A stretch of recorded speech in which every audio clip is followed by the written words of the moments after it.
ഇതൊരു നടക്ക് പോണ ലക്ഷണില്ല. ഞാൻ ഇവന്റെ കയ്യിൽ നിന്ന് 2 എണ്ണം വാങ്ങിച്ചിട്ടേ പോവുള്ളൂ. രാവിലെ ലഞ്ചൊക്കെ കഴിഞ്ഞോ? ആളെ കണ്ടിട്ടോ? നമ്മളിവിടെ കുറച്ച് ദിവസത്തേക്ക് ഉണ്ടാവും. Very nice pillow.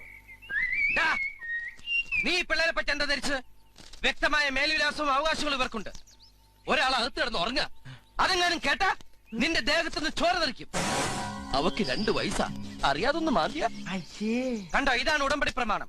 ലാഭമില്ലാത്തൊരു കച്ചവടത്തിനും ഈ സിദ്ധാർത്ഥം നിൽക്കില്ല. അനാഥരാണത്ര. വന്ന വണ്ടി കിട്ടില്ലെങ്കിൽ കിട്ടണ വണ്ടിക്ക് നാട്ടിപ്പോടാ. പോകാം, പക്ഷെ ഒരു അപേക്ഷയുണ്ട്. വഴിയരിയിൽ ഒരു അജ്ഞാത പ്രേതം കിടക്കണ കണ്ടാൽ മുഖം വെട്ടിച്ച് നടക്കരുത്. മൃതദേഹം പൊതുദർശനത്തിന് വെക്കരുത്. ആരും റീത്ത് സമർപ്പിക്കരുത്. പോലീസിനെ കൊണ്ട് ആകാശത്തേക്ക് വെടിവെപ്പിക്കരുത്. പാവം കാക്കകൾ മനസമാധാനത്തിൽ പറഞ്ഞോട്ടെ. കത്തിക്കുമ്പോ തീ ഉപയോഗിക്കരുത്. പിന്നെ വടിയിട്ട് കുത്തി അളക്കണ പരിപാടി വേണ്ട. ശവത്തിലായാലും മറ്റുള്ളൊരു കുത്തി വേദനിപ്പിക്കുന്ന കാണാൻ എനിക്ക് സഹിക്കാൻ പറ്റില്ല.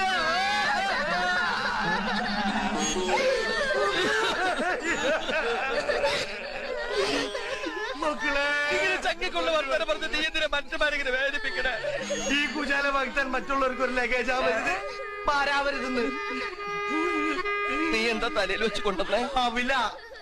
അവലെങ്കിൽ അവല് എടുത്ത് അകത്ത് വെക്ക്. എന്നിട്ട് ഏതെങ്കിലും ഒരു മൂലയ്ക്ക് ഒരു ചാക്ക് വെച്ച് കിടത്തോ. ആ മക്കളെ, ഒരാഴ്ചത്തേക്കുള്ള ഭക്ഷണമായി.